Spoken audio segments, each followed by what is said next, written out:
In this video, I want to quickly zip through 10 products that I am keen to review in 2023. So the first product is a loudspeaker from Monitor Audio. I was so impressed with the Silver 100 7G that I've now got my eyes on their flagship stand mount loudspeaker, which is called the Platinum 100 3G. Now this features a 6-inch mid-bass driver. But what's interesting about this loudspeaker, apart from it being the flagship from the Monitor Audio range in terms of stand mounts, is that it has something called an MPD tweeter. And that stands for micro-pleated diaphragm. And I think the micro-pleated diaphragm might be an air motion transformer by a different name. I'm not 100% sure on that, but anyway, I think it'll be interesting to hear what that kind of tweeter can do.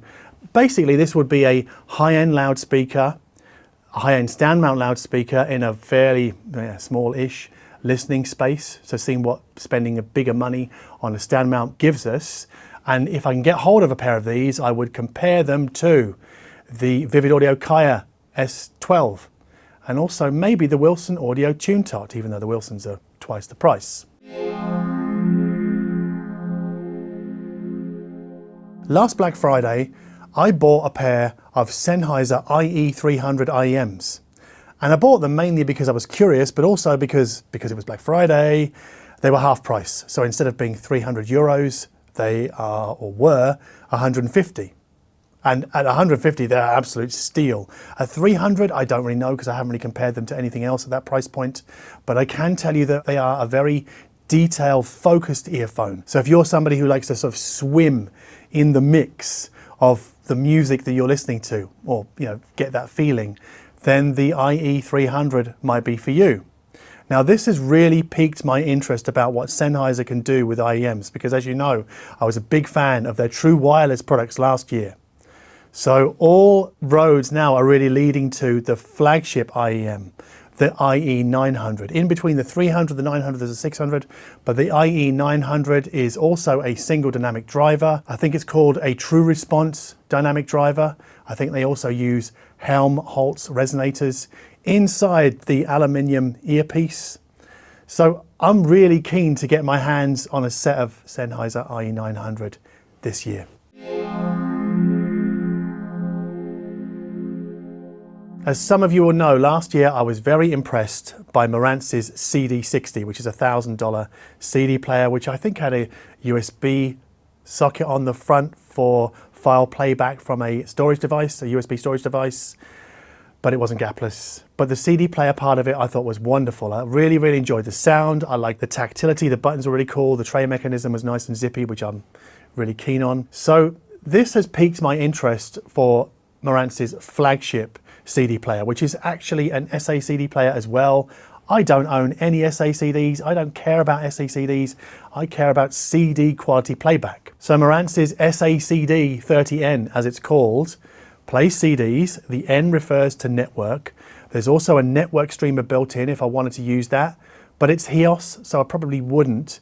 It does have digital inputs. I think it's got USB, coax and Toslink, so you can access its internal decoder from third-party devices if you want to. Notice I didn't say DAC, because I'm pretty sure that this CD player, SACD player, does not contain an off-the-shelf DAC chip. I think it uses something called Marantz's musical mastering technology, which I think what they do is they upsample all inputs to DSD level and then try and spit those out through an output stage. So really it's just decoding a DSD or SACD kind of type of content at the output stage, because you only need a couple of components. I think it's a capacitor and a resistor to decode SACD, because it's a bit stream. As far as I know, I'm a bit hazy on it. But I think this is interesting on many levels because this is a flagship CD player. But even at $3,000, it's not insane money. Yes, it's very expensive, but it's not insane money. It does a lot of different things, so it could become a digital hub. And because it doesn't use an off-the-shelf DAC chip, I count myself very interested. As you know, or as some of you will know, I'm bang into retro-styled loudspeakers. And one of the most requested loudspeakers for me to look at last year, and I didn't get to it, I didn't get time, was the Wharfedale Linton Heritage. So it's roughly €1,000. It's a three-way loudspeaker. It's in a nice, yeah, kind of mid-century modern styled cabinet. What's really cool is it comes with a pair of stands, which I think are pretty solid, that have vinyl storage in the bottom. Now, I know these aren't new ideas. This is like old styling, but I think it's great that Wharfedale have done this at what I think is a very affordable price point, but also a very hotly contested price point. Because if I were to get a pair of Linton, even though they are a three-way, I would probably compare them to the Darko.Audio Silver 107G, because that was arguably my favorite stand mount of last year, maybe. And it's also a large stand mount. So they're both large stand mounts. I realize the Darko.Audio is a two-way. You can't have everything. But that is how I would look at the Wharfedale Linton Heritage if I managed to score a pair for review. If ever you talk about Klipsch loudspeakers on the internet, you're never going to be too far away from somebody ready to type a comment, "You need to get a tube amp with these." And I've heard this a lot in the last, 2 years when I've covered Klipsch on and off. And yeah, I'm keen to get a tube amp with those. And I think, well, I've narrowed it down. I'm actually pretty close to kind of getting this as a review sample, although the review won't come for a long time yet. A PrimaLuna integrated amplifier. And I'm going to go for their top model, the EVO 400. It's EL34 based. I think it has a triode and ultralinear operation mode switch, so you can move it into different operational modes. And therefore, the output power, I think, drops in triode mode. But you might get a slightly different sound. But that's for me to find out. I think there's a headphone socket on it as well. But PrimaLuna to me seem to be one of the more well-known tube amplifier manufacturers in the world. They're not too oldie worldy, they're not too sort of hi-fi ghetto as far as I'm concerned. So I think it's a good one, it's a good candidate, a good brand candidate for a YouTube video from me. One thing I should have mentioned when talking about the Darko.Audio stand mount loudspeaker earlier on in this video is that it's available in piano gloss black, in gloss white and a gloss ebony finish. And I'm never going to take the piano gloss black. You know why? Because I'll never hear the end of it from Olaf behind the camera about basically how reflective it is and what a nightmare it is to film. So I'm going to probably either go with the ebony, but I think Olaf might wince if I say that because it's still pretty dark, but possibly the white one. And I mention this because this next speaker that I want to review, I'll probably also take in white to make it easier to film because it is available in white. And it's also from a brand, a very, very well-known loudspeaker brand, probably the most famous in the world. And I've never reviewed any loudspeaker by them before. We've done Bluetooth headphones. We did 2 of them last year. It's Bowers & Wilkins. Now, I'm quite keen to have a listen to the 703S3. It's a floor stander, which is kind of unusual for me, but I want to have a listen to this because I want to see what $5,000 gets you as a floor stander. So there's some kind of benchmark or comparative benchmark to the $5,000 spent on the Darko.Audio bookshelf. But also because I think this is the cheapest and smallest floor stander that features Bowers & Wilkins' tweeter on top design. So where the tweeter chamber and assembly is separated from the main cabinet, because apparently that has a dramatic effect on the sound of the loudspeaker. I think it also features Bowers & Wilkins' Continuum drivers. It's a 3-way loudspeaker. Yeah, it's $5,000 and I am very interested to get my hands on a pair. I don't review many turntables on this channel. I did have a little phase of doing it, but I just kind of, even though I put in the title of the video, it's this turntable with this cartridge versus this turntable with this other cartridge, I still get lots of people going, well, it's not a proper comparison between turntables because you didn't use the same cartridge. I'm like, yeah, I know it's not. It wasn't intended to be. It was meant to be this table with this cartridge versus this table with this cartridge. That's why I put it in the title. But it doesn't stop the vinyl grumpies coming out in droves to tell me it's something that they did not expect. So I kind of cooled on the idea of reviewing turntables unless I could get 2 with the same cartridge. Now I've got a back burner idea for that, But the one turntable I do want to review this year is a bit of a spicy one, which I think is gonna upset the turntable grumpies, because it has a Bluetooth output on it, as well as an inbuilt phono stage, which is now bypassable. It wasn't on the first version. I'm talking about the Alva TT version 2 from Darko.Audio.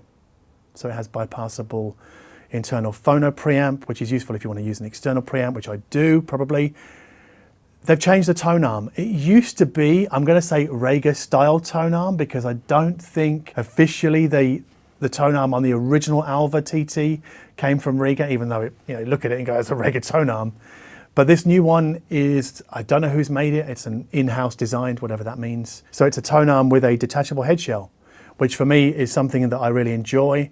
But it comes factory fitted with Cambridge's own moving coil cartridge. I do air quotes because somebody will have made that for them and branded that for them. But because this is a direct drive turntable and it looks really cool, and every product that I've ever used that's come from Cambridge, I've just thought the build quality was absolutely fantastic. Even the packaging is fantastic. So I'm very enthusiastic about Darko.Audio, but I guess I just want to have a look at it because I want to see what it can do with aptX Bluetooth. But that's not the main draw card, that's a convenience card. But the other reason I wanted to review this turntable, and I told Cambridge this in Munich last year, was because in their promotional photography, they use records that I listen to. So my music tastes are very similar to the guys that work and gals that work at Darko.Audio. So that for me helps me form like I guess more of an emotional connection to the brand, but it also makes me more interested. Now maybe you're immune to that kind of emotional connection. Maybe you think you are, but I don't think you are. I'm certainly not. So yeah, these are the factors that are pulling me towards the Darko.Audio Alva TT V2. One of my favorite looking amplifiers of last year was and is the RA180 from Hi-Fi Rose, the Korean manufacturer. And mainly because it's got this varied array of knobs and switches that are all very different and sliders on the front panel. I want to get my hands on this amplifier because I want to just feel what it's like to use. So that's one reason. I guess that's the first thing that draws me towards this amp. But also because it is, well, they call it Class AD. I don't know what Class AD is, but I know that it uses GaNFET devices on the output stage. So technically it's Class D, it's a very powerful amplifier. I think it also comes with some fairly quirky features in that you can buy wire loudspeakers. That's not really my speed, neither is the super tweeter functionality of this amplifier. But yeah, really I'm into it because I just think it's a great looking piece. And I think it's for somebody who just loves the tactility of different knobs, switches and sliders like me. So I'm keen to get one this year. The Golden Ear Forcefield 30 is a new subwoofer from Golden Ear. Basically, I think it's, well, along with the Forcefield 40, it's the start of a slow refresh of Golden Ear's subwoofer lineup. And I'm keen because I really liked the Forcefield 3 I think I had last year, where I basically made a video saying, don't buy a new DAC, get a subwoofer if you don't have one. And I stand by that. The subwoofer has far more of an impact on even changing amplifiers or DACs or anything like that. As long as you get it dialed in right. That is a lot of work sometimes. But the reason I think I'm going to go with the Forcefield 30, and I've already spoken to Golden Ear about this, is because I want to get two of them. It's not really that I want to review this subwoofer per se. It's that I want to see what one subwoofer does and then what happens to the sound in a room when you double the number of subwoofers. So it's more of a use case kind of video rather than a product review that I have planned in my head already. I've been told that two subwoofers is always better than one. It evens out the bass response to the room, especially if you have a more problematic room. In the low frequencies like this one, all small rooms have problems in the low frequencies, and it's very hard to solve it with passive room treatments because you need a lot of mass, and I don't have all that mass here. I won't have it. So maybe there's a way around that by having two subs instead of one. Last year's €1,000 hi-fi system was fronted by a pair of DALI Spector 2 loudspeakers. Super affordable, super cheap. And what I loved about them was just how easy the mid-range sounded. So I'd love to tackle another DALI loudspeaker this year, another passive DALI loudspeaker. And I guess if I could have my pick from the range, it would be the Rubicon 5. So it's a relatively small floor standing loudspeaker. It's a 2.5 way. That means it has a mid-bass driver, and then its higher frequencies are kind of split between a soft dome tweeter and also a ribbon. I forget what DALI call it. So yeah, oh yeah, hybrid tweeter. That's what DALI call it. So it's a hybrid tweeter. I think that's kind of interesting. Also, the mid-bass driver is made of paper or wood pulp. So it's hopefully going to have that ease to it that I hear from the Spector 2. So I think that would also be an interesting review candidate for 2023. So yeah, those are the 10 products that I would really like to get to listen to here. So I don't mean listen to at a dealer, because that's not listening to a loudspeaker in terms of giving it a proper review. I don't mean listening to it at a show, because listening to something at a show is nowhere near as, I guess, as effective or as reliable as listening to something in your own home, as I really should do as somebody who's giving first-hand testimony on YouTube. I think that's really, I was trying to think about this over the Christmas break, like what is it I do? And it is reviews, but really what it is first-hand testimony, right? That's all it is. It's not really anything more than that. And that's my shtick really, first-hand testimony. So I'm telling you my experiences with a product. That's where it starts, that's where it ends. So if you can live with that, then please consider liking this video down below. If you like my attitude towards home hi-fi products, or reviewing, or home audio, or audiophile stuff, or hi-fi enthusiast stuff, then please consider subscribing to this channel. And I know I said that when we come back at the end of the last video that things will be very different. And they're not in this video, I know that. But really, truly, in the next video that you see on this channel, things will be very different. So thank you ever so much for watching.